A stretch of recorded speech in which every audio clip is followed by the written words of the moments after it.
There are a number of important reasons to breastfeed your little one. Breast milk offers a perfect nutritional balance, including protein, carbohydrates, fat, and other nutrients. In forms a baby's digestive system can easily break down and process. Breast milk is truly the ideal food for your baby. Human milk also contains natural antibodies that help protect your baby by building a healthy immune system.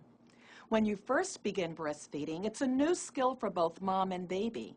Successful breastfeeding is the result of patience, practice, and proper positioning. But once you learn the basics, it can become an easy and natural activity that you'll both look forward to. It's also a wonderful opportunity for you to bond with your little one. Before you begin breastfeeding, please remember that whatever you eat can affect your baby. You will want to limit how much caffeine and alcohol you drink, and you may want to avoid the foods that make you feel gassy. Please talk with your healthcare provider about any prescription or over-the-counter medications you're taking. Also, if you're breastfeeding twins, please speak with your healthcare provider about special techniques.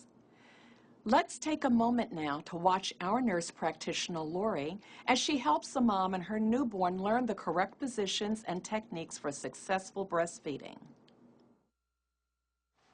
The position you're in right now is called cradle arm position. Of course, it's good for holding, but it's also very good for nursing.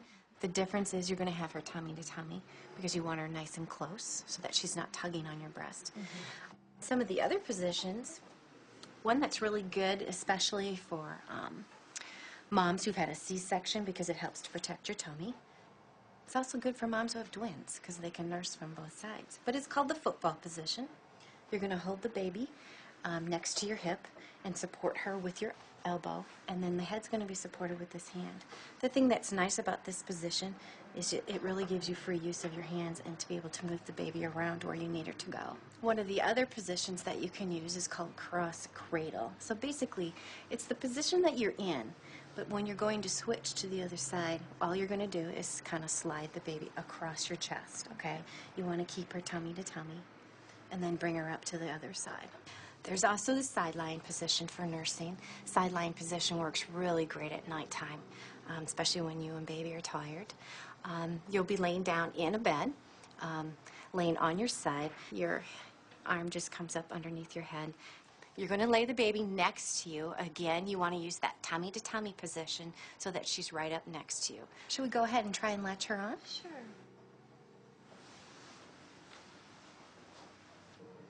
Then as you bring the baby closer to your breast, what you want to do is utilize what's called the rooting reflex.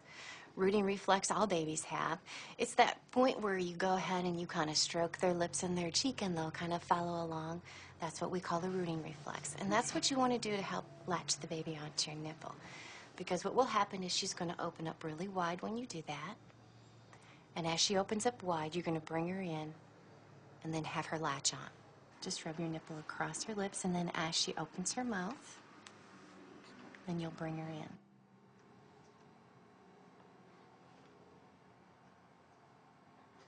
in. And just like that.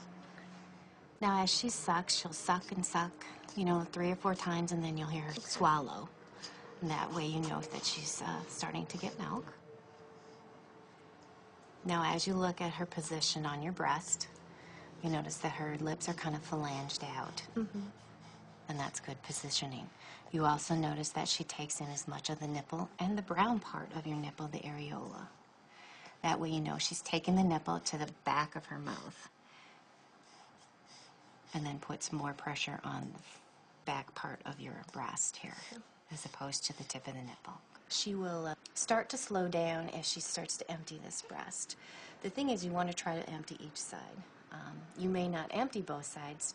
At the end, you're going to get the good milk or the cream, the stuff that is high in fat, and that's what you really want her to get to, okay? So that's what's going to put the weight on her.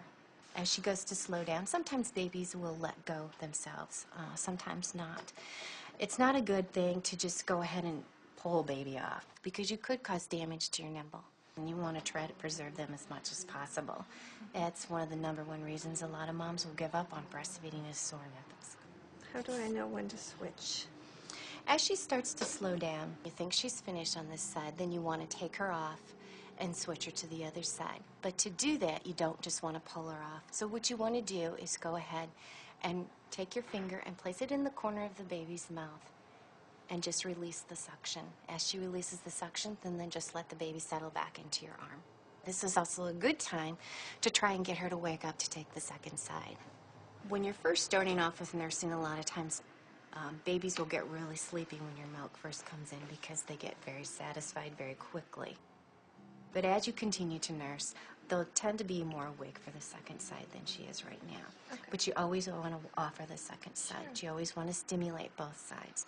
Now you're going to alternate your starting sides. And the way you can try to help remember, some people will take either a ribbon or a safety pin and then just put that on the strap of the side that they left off on. That tells them or reminds them that that's the side they want to start on. Sounds great. Should we go ahead and latch her on this side? Sure. Would you like to use a different position? I'd like to try the football. Okay. To place her in the football hold, you're going to tuck her hips right in next to yours. Make sure that you have her head supported with your hand.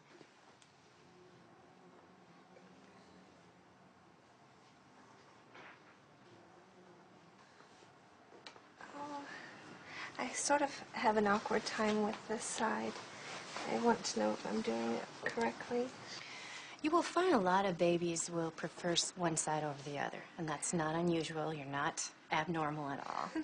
You always want to make sure that you're bringing baby to the breast and not you to the baby. So a lot of times using the cross cradle position or the football hold on this side would probably be better because she still has this cheek up against your breast. Perfect. Good job. You want to try to nurse your baby at least anywhere between 8 to 12 times in a 24-hour period. So about every 2 to 3 hours. If she's asleep during the day, it doesn't mean she's not hungry. So you may want to try to stimulate her, try to wake her up. It's good to sometimes have them in the same room with you, like in a bassinet. Then you can watch them and watch for the times that they're most easily awakened. If she starts to root around on her hands, those are times when it's going to be the easiest to wake a baby up. If you attempt to try to wake her up and she just won't do it, lay her back down for a while and try again about a half hour later. In the middle of the night, should I wake her up or should I let her sleep a little bit longer? You can let her sleep a little bit longer at night. Usually within the first couple of weeks, though, they usually recommend to try to wake up about every 3 hours. Okay. How much weight should she be gaining? It's not unusual for a baby in the first few days of birth to lose up to 10% of their birth weight. After that, they will start putting on 3 to 4 ounces a week. By the time they're 2 weeks old, they're going to be back to their birth weight. By the time they're about 6 months old, you'll see that she's probably doubled her weight, and then by the time she's a year, probably tripled her weight.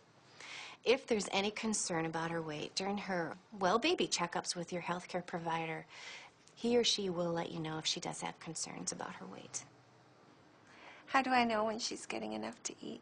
One of the most obvious signs that your baby's getting enough to eat is she's going to be very satisfied after a feeding. She's going to be more comfortable with you. She's not going to be crying. The other thing that you're going to watch for are wet diapers and bowel movements.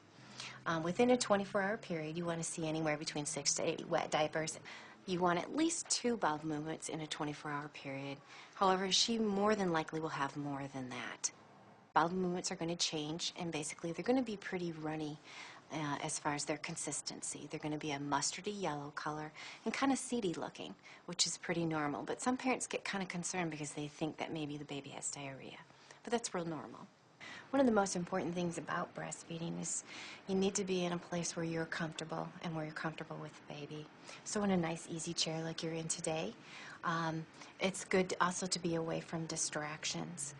Always want to make sure someone else maybe is watching the older kids, or take your cell phone or your portable phone next to you if you want to take phone calls, or let the machine pick them up. Also, as you're sitting down to get ready to nurse, it's important to also have plenty to drink. It's important to have plenty of fluids. If you're not getting proper rest and proper fluids, your milk supply is going to decrease on you. Okay.